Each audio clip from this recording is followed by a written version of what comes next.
Hey guys, Allure Art here, and I just want to talk about today's special, talking about comic books. Let's talk about retro 80s comics from back in the day, where it rather be comics or television. I'm Allure Art, and the background is we're in a bar, and I'm here with my awesome pals, Nancy and Danny. I just want to say thank you all for checking out this audio. And let's talk about some comics, guys. Welcome to the show.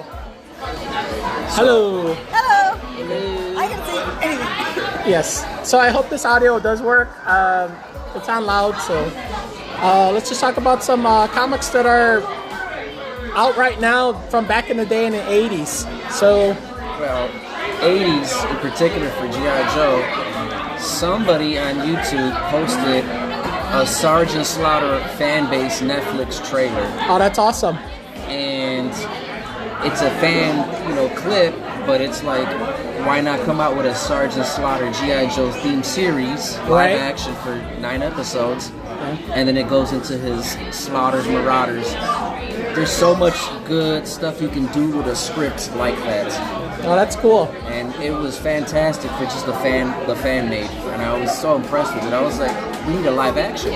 Oh wow, that's pretty cool. I guess with the wave of Robert Kirkman's Image comic, that would be perfect as a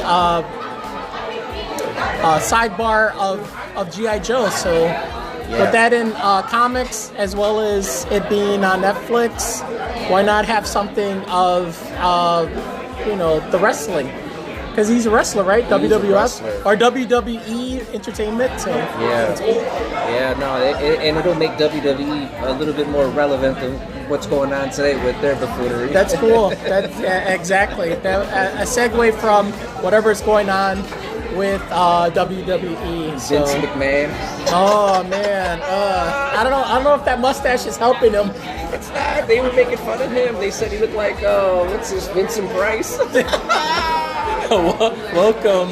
I want to drink your blood. His picture looked just as nasty as the text he was sending out about his significant other. Oh man, that's pretty insane. That's crazy. But yeah, I think right now we're in a transition. Mark Miller of Wanted and Jupiter's Legacy, all those books, he's been bringing up that there's a surge in 80s comics or cartoons back in comics. So guys and gals in their 30s and 40s are going back to throwback cartoons. So G.I. Joe is one of them. It is. Yeah. It's coming back. There's surprisingly enough 3 separate toy manufacturers that are bringing back O-ring style toys from the 80s. Do you feel that genre, it's because we're so used to it, or are we afraid of something new and different? Or do we just want what we used to remember back in the day? I like the feel of nostalgia. Nostalgia plays a lot. It's like you get a different feel when you physically have toys as opposed to just looking at an iPad. Right. And they're so much better constructed these days. Yeah. Yes, yeah. I mean, look, they're bringing, Dynamic brought out Thundercats. Yeah. How many stories can you do a recreation? Weren't they always on Third Earth? Yeah. Weren't they always there, or did they? They came from another planet. Oh, okay. But they have a plethora of characters to mess around with. Right. But wasn't that like the end of the episode where they said, "Hey, Third Earth was always here," or some kind of weird? Yeah, but they kind of like found that planet because their planet had dissipated. Oh, like a Krypton? Like a Krypton type scenario, and they're like they're like a royal family that had to flee. Yeah. And so for them to find the planet that they're on currently, it was like, okay, there's a multitude of stories that they can do because there's a lot of characters in their realm. Yeah. And I thought that was pretty cool. It's just sad how they couldn't bridge the gap between Silverhawks and Thundercats. Was there ever a connection? They never could connect the two. And it's like, I think that would have been cool. It would have. But wasn't Silverhawks like on a space station? It was, but they were like an interplanetary police force. That would have been awesome. Or maybe they could still. They could, because they're intergalactic. They can go anywhere. Well, who owns Silverhawks? Is that up to debate? You know what? Some of the creators that worked on Thundercats worked on Silverhawks. Yeah. You know, so it's not like it wouldn't be impossible to do. That's cool. Yeah. So that's another nostalgia of our '80s cartoon comics. G.I. Joe. You're the guy that guys. Danny's collection of G.I. Joe. He knows a lot. He's a collector. First and foremost, who's your favorite G.I. Joe guy? My favorite G.I. Joe. If I had remember, we're only doing this for 30 minutes. Pick one G.I. Joe I have to go to. I'm gonna go with Falcon. Okay, Falcon. I'll go with Falcon. I love the Don Johnson voice from the TV series. Oh, that's cool. In the movie. He's a very cavalier, fearless guy. But the figure itself was made very well. Wow. And it's probably one of the nicest figures in the toy line. Right. Was he from the first series? No, he came out in 1987. So he came later. But it's one of those characters you fall in love with because he's so charismatic. Right. You know, so there's a lot of writing potential when you get somebody dynamic like that. Right. See, that's how I remember Sergeant Slaughter from the cartoon series. He's very charismatic. Yeah. Would you consider Shockwave a second wave, third wave character? Yeah, he's like a third wave character. The only thing about him is they didn't put him in any of the cartoon episodes. Right. He's only in a small handful of issues. Yeah. But it's him and a lot of other characters in that same boat that have potential. Yeah. Okay. You know? Well, that's my go-to. My guy was always Shockwave because he had like that. What was he like? Was he a narc? Not Sam Lamar. He was like a SWAT trooper. A SWAT guy, yeah. SWAT guy. He should have had a dog as well too, man. Dude. Who was the other one that had the dog? There was Mutton Junkyard. Mutton Junkyard, dude. Yeah. That's Reef's favorite. But one of the Joes that came in the same era as the same line, I should say, as Shockwave was Spearhead with his Bobcat Max. There you go. Yeah. Another no-name character that had great potential. That's cool. So they had a good bunch of characters they didn't elaborate on that were like, dude, this is so much potential you're leaving on the table. That's cool. You could do a whole series with them. Yeah. That's how good they are. I think what's really great about Joe's, even from back in the day, is for a kids show, they were talking about terrorism. It's very surreal, like just seeing that you got these Cobras wanting to take over the world, and you had the military GOs in all forms to try to take them down. So it was fitting because at that time it was Russia in Afghanistan. There you go. Yeah, it was that Oliver North, the '80s era, Reaganomics, if you will. So I think I was more geared towards Transformers, but for Joe's, those are the ones that stood out there. So that's pretty cool. But we're bringing it back to present day times as us in our later days, going back to nostalgia. What are the key factors that these guys like Robert Kirkman creating? What do you think?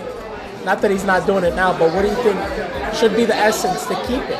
Well, for one, because you're a writer, right? So to write G.I. Joe at that time, that was the anti-Russian scare because you had the Russians in Afghanistan. Yeah, and we had the cool drug wars. Then we had the cool drug wars in Latin America. There you go. But today we have a lot. We're in war right now, man. Oh yeah. And we have like our proxy wars, all over the world, and that's your writing material. So you're saying G.I. Joe can work today? Yeah, because we have so many proxy wars. So many, okay. Russia and you got we're over there in the Middle East now. Yes. And of course in Ukraine. Yeah. So those are like points of like your style of writing. Okay, we could put Joes there. You could.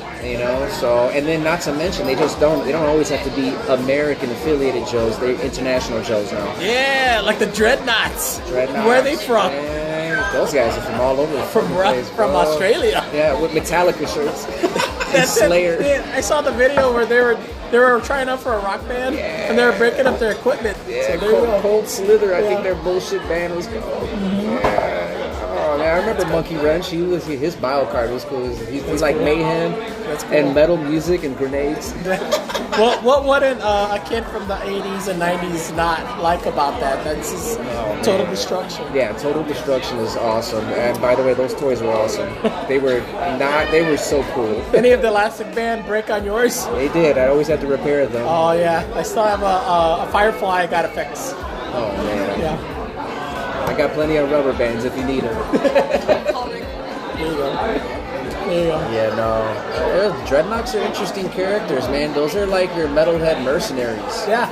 You know? Someone did a segment on 80s cartoons for kids that were either latchkey kids that were at home by themselves, where they made these cartoons geared towards them.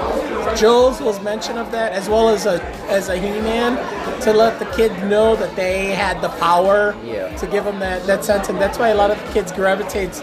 I think of watching the Joes, I always thought the Cobra was great because they were just badasses. So I think that was cool. I think you gravitate towards villains because they're more flawed. There you go, Cobra Commander. Flawed characters. Destro. Yeah. You know, even Major Blood. Yeah. Baroness. Baroness. There you go. I know plenty of women like that today. Oh yeah. Very Baroness-esque. There you go. But yeah, it's definitely that nostalgia, that what we remember, why that as we're now adults, we gravitate back to that. So we all had our love for the Joes and the Cobra, and who didn't like Lady J. But that was that. So what's another 80s comic or cartoon that's they tried to bring back Gem and the Holograms. Oh yeah, and they even made a movie, but they didn't. There was no sign of a toy line. No sign of a toy. Did they have any substance? I mean, the movie was trash. Oh jeez. But it was like, you know, they had a good cartoon in the 80s with a successful toy line, and then when they tried to revamp it, it was not good at all. And I'm like, well, first off, where's the goddamn toy line? There you go. Yeah. You made a movie with no Gem and the Holograms toy line. Yeah. And this sounds like a throwback to Hasbro cartoon. So we just mentioned Joe's. We mentioned Gem and the Holograms, and what would be another one connected to that in that realm? Transformers. There you go. It's just, you know what they haven't brought back from the 80s, and I'm waiting for a big comeback, is Mask. There you go. Now you're talking my favorite Mask. Yeah. And the potential with a toy line for that today is we have 3D printing. And those toys were already small in scale. Yes. So we could do so much more with them today. There you go. You know, I mean, we do a whole toy line and then have a lot of magnetic pieces. There you go. That would be cool. That's awesome. Yeah. So I would love that. They tried to bring it back a little bit in the comic books, but they didn't expand as much as I'd like. Oh, yeah. You know, and I'm like, this is a great series, and it seems like whatever writers had it, they dropped the ball on it. You know, and I'm like, you could do so much with this. I'm very interested and curious of how Robert Kirkman of Walking Dead bringing in the Joes and having them connected with Transformers, how that works for today's market. Have you picked up any of the new books? There's a Duke, there's a Cobra. My buddy picked them up. He said they're fantastic. He likes the new Duke series. I'll probably have to get that. You know, more so than anything, I'm liking the new toy lines that are like G.I. Joe O-ring homage from like the 80s, but they're made from non-Hasbro companies. Do you have any of the old it wasn't Dark Horse. Was it Dark Horse? It was. I have Image G.I. Joe comics. Yeah, okay, so that I was aware of that one. That was early 2000. And before that, it was Marvel. So it was Marvel, So there was no Dark Horse, correct? Actually, I think Dark Horse did do some G.I. Joe books, but it wasn't about like the Hasbro Marvel characters. Oh, okay. Yeah, no, it wasn't. So what was your thought on the Image earlier interpretation? Image did great because all they did was just continue the Marvel storyline, That's cool. and that was epic. That's cool. When I was reading them, I was like, but they had a lot of good writers that grew up with the cartoon and the Marvel comics, and all they did was just make it better. And you definitely had to be a fan. They had to be a fan. Yeah, and I think that's the same thing with movies. You can't make a movie like. Sorry to cut our show with saying Madam Web. The director said they never read any of the comics, so you said it right away. If you don't know what the comic is about, then how are you going to do this? Yeah, you no, agree? it's trash, man. There you go. It's trash. That's why I'm a big fan of Josh Whedon, because he reads all the time, and he's got to like, how do I take all these various storylines and put them in a script format for 2 hours of viewing on a silver screen? Yeah, I cannot imagine a G.I. Joe story or Transformers if you're not a fan. Yeah, it would be terrible. Yeah. It'd be so terrible. I agree. Yeah. We're waiting for a Sergeant Slaughter series. Though. That's all you want. Do you want anybody showing up in there? The Marauders, definitely. We need the Renegades have to come in there. Those guys are great. Which was Red Dog, Taurus, and Mercer. Wow. Like that'd be a cool series because these guys are like. It would be a new take on the Dirty Dozen. There you go. And these guys, you can put them in any warfare situation, and they will do the dirtiest shit. Yeah. That's cool. You want to catch a snake, you got to send a snake in. There you go. So, and everybody loves a bad guy. That's it. So a whole show of bad guys would be great. Yeah, that's awesome. That's awesome. I'm trying to think of another 80s cartoon connected to Transformers, G.I. Joe, Jim. I'm good. I'll do one more.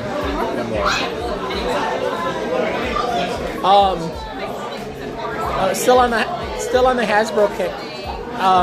You ever notice that there's a reporter that's in Transformers? Ramirez? Yes. Hector Ramirez? How come Hector Ramirez never got his own action figure? He showed up in Joe's, he showed up in Transformers, and he showed up in Jim and the holograms. Annoying TV host. If they bring out a show with all these properties, he has to make a scene. There you go. I think a shout out and mention to Toy de Jour here in Chicago.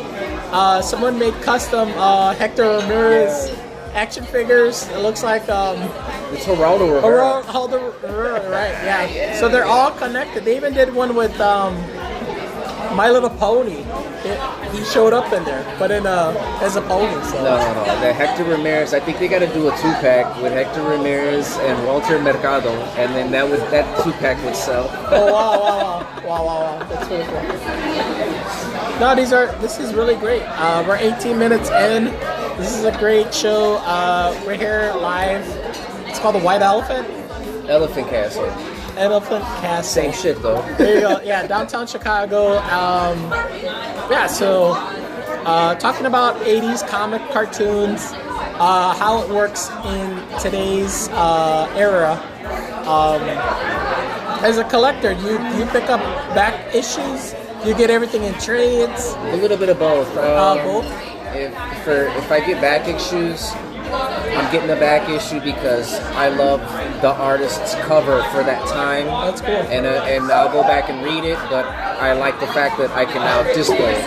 That's cool. The fact of displaying it that's the best part. Any particular artist that stood out to you?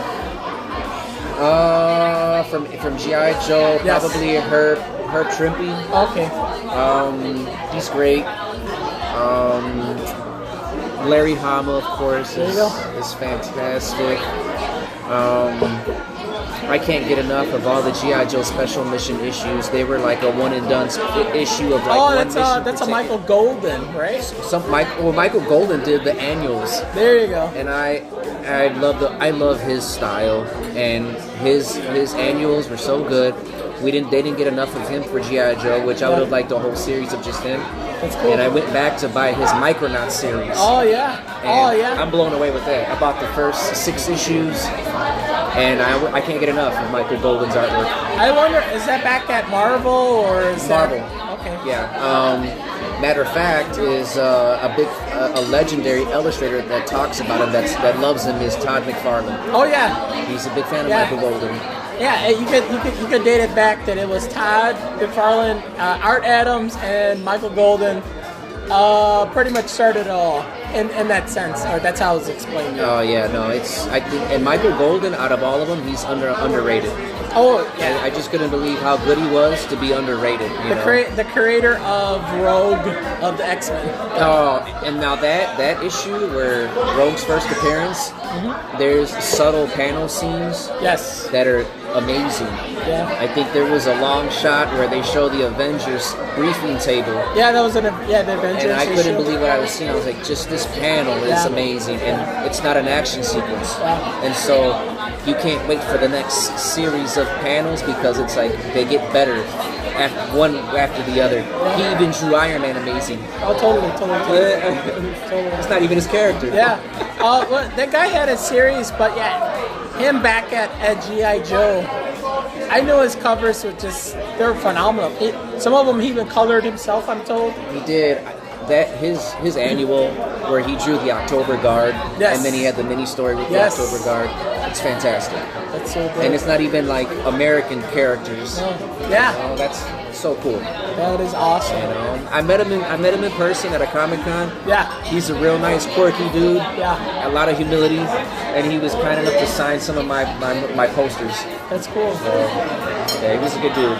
Yeah, I tried to get one book from him, but I think I just got the cover. Man, he signed it, which was still cool. He has a distinctive, unique style of a signature, so that's awesome. Yeah, but I can't get enough of his artwork.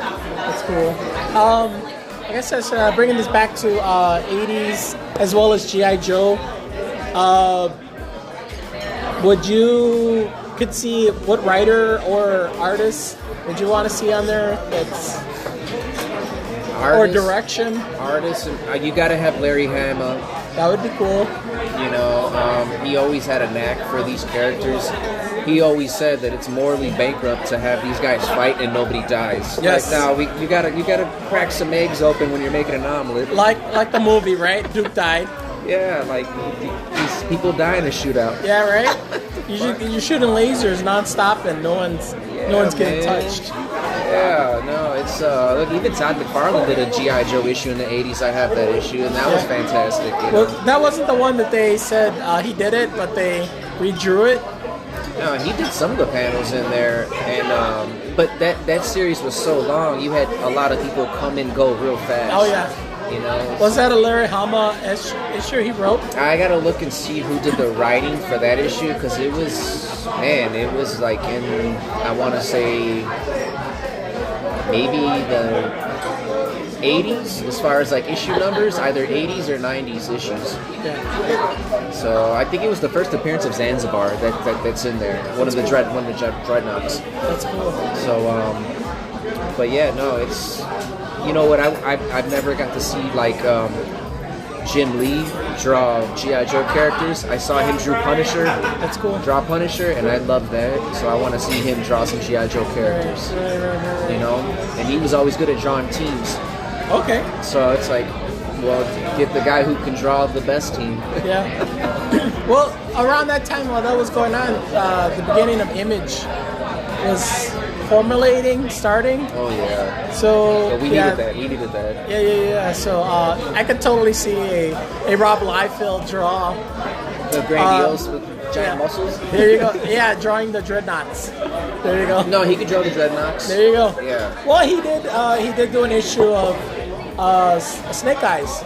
and he actually put him in a red costume. Yeah. And he had that Deadpool-esque look. So Yeah. No, and then somebody drew us. I don't know if it was Todd McFarlane, but they drew an homage Snake Eyes in a Spider-Man pose. and and I always thought that was Todd, but that wasn't. No, it was somebody else, but I thought that was fantastic. Yeah. I was I like, thought that was cool. I was like, that's cool. I mean, Even the way he was like hunched over on on a building, but you could see what was going on the ground. That was pretty cool. I mean, look, it would be cool if Jim Lee just did a Firefly series. He can draw. He did. People have done a Deathstroke series. Do a Firefly series. There you go.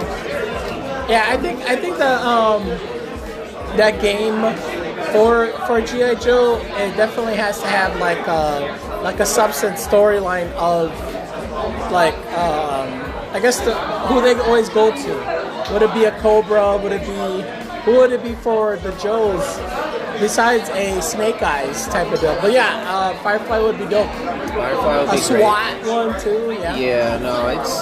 Imagine Mark Silvestri doing one. Yeah, no, that'd be so cool. But there's so many different units in G.I. Joe. You can just do a separate series for like Halo's real big right now. But G.I. Joe has a thing called Steel Brigade. You can just do a Steel Brigade series. There you go. And just talk about officers coming up in the ranks Right. to having to become elite with the Joes. Yeah. That'd be a cool premise. You know, so it's not bad. Or you could talk about the life of a Viper in the There you Cobra go. Army. Yeah. I don't know many stories of that.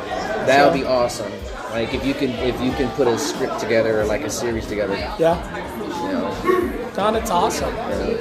There's just so many genres that you can do in G.I. Joe, and it's really cool how Joe can connect to Transformers and so on, and even say, what would be the connection of Mask?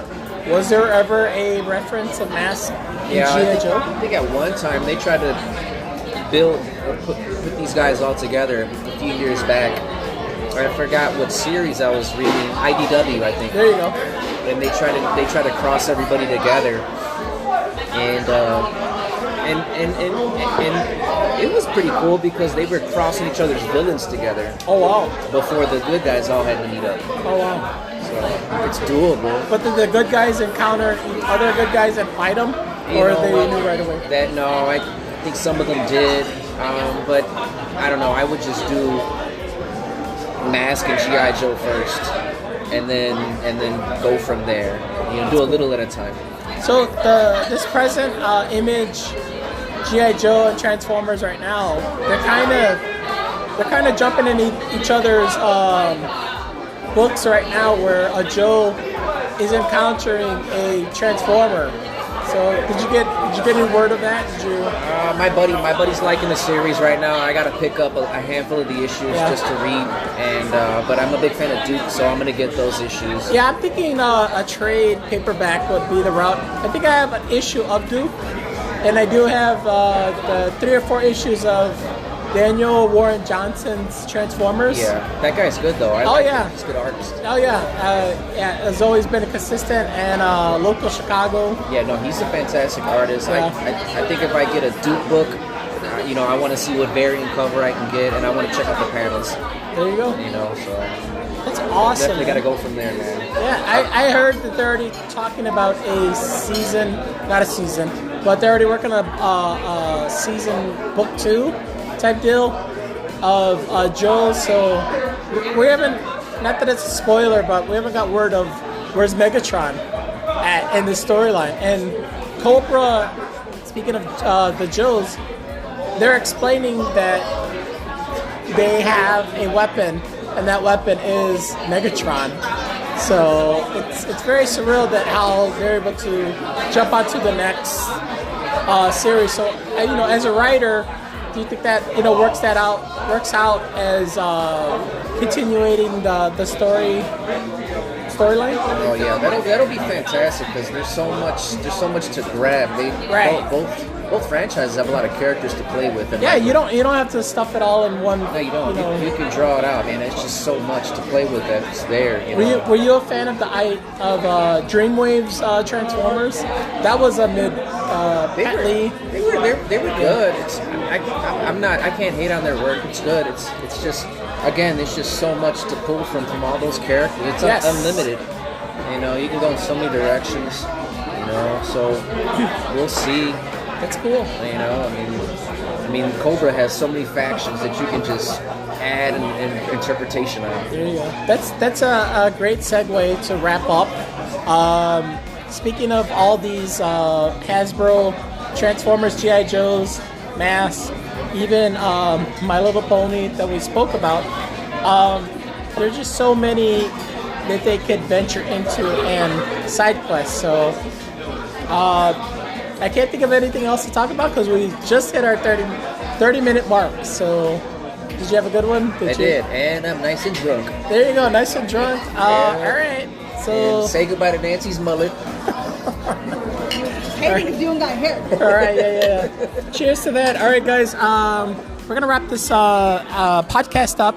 I'm Malero Art. This was a side quest where we normally talk about making comics and the comic industry, but it was really cool to talk about Hasbro comics with G.I. Joe, Transformers, Jim and the Holograms, and of course, My Little Pony. So I want to thank you, Danny, for talking about this. Also, shout outs to Nancy. This is really cool. Reef, you will be proud, but at the same time be mad because you're not talking about Transformers. So I just want to say thank you guys for checking this out, and check out my next podcast, Everything is Alera Art. I will see you then. Peace.